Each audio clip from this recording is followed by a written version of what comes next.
La loi organique sur le Conseil économique et social qui vient d'être revue à l'Assemblée nationale prévoit une nouvelle composition dont l'objectif serait de donner à l'institution une nouvelle dynamique. Ce vote est intervenu malgré le plaidoyer mené à l'endroit de l'Assemblée nationale pour la non-adoption de la loi.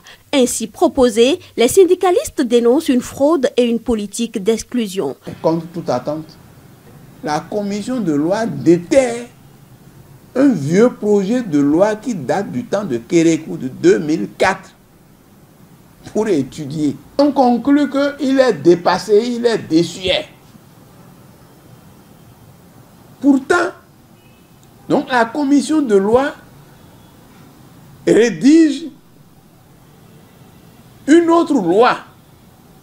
Donc ils ont fait une tricherie inadmissible pour écarter les travailleurs. En réalité, il ne s'agit pas que du Conseil économique et social. Et nous avons l'impression que c'est une série d'actions qui est en cours, où dans un premier temps, les comités de direction avaient été modifiés pour dire comité des directeurs, où du coup, les représentants des syndicats, les syndicalistes de ces ministères et institutions qui siégeaient, on les a exclus. Et dans certaines structures de l'État, des entreprises parapubliques et autres, les représentants des travailleurs syndicalistes qui siégeaient au sein des conseils d'administration ont été également exclus. Et avant le vote de la loi portant loi organique sur le Conseil économique et social, la loi sur la Commission béninoise des droits de l'homme avait été adoptée. Et là aussi, le représentant des organisations syndicales à ce niveau a été exclu. Donc nous avons compris que c'est une série d'actions qui est en cours pour briser toutes les voies discordantes, ce que nous ne pouvons pas accepter. Après avoir échoué au niveau de l'Assemblée nationale, les responsables syndicaux s'en remettent au chef de l'État pour que la loi ne soit pas promulguée en l'état. Nous espérons bien que le chef de l'État ne va pas promulguer.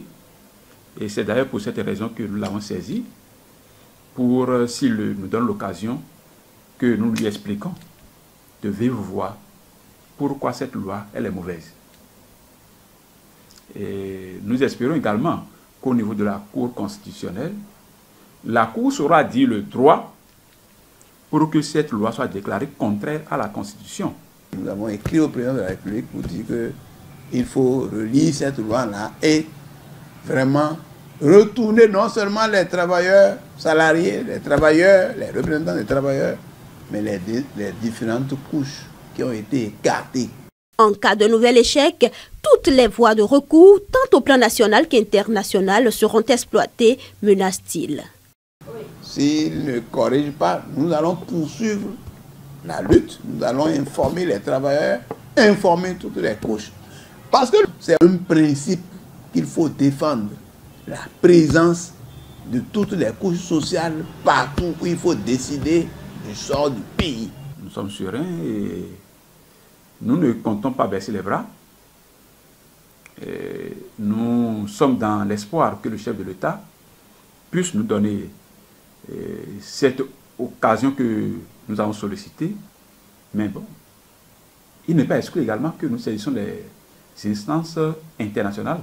La nouvelle loi prévoit l'organisation du Conseil économique et social en conseils départementaux et en conseil national.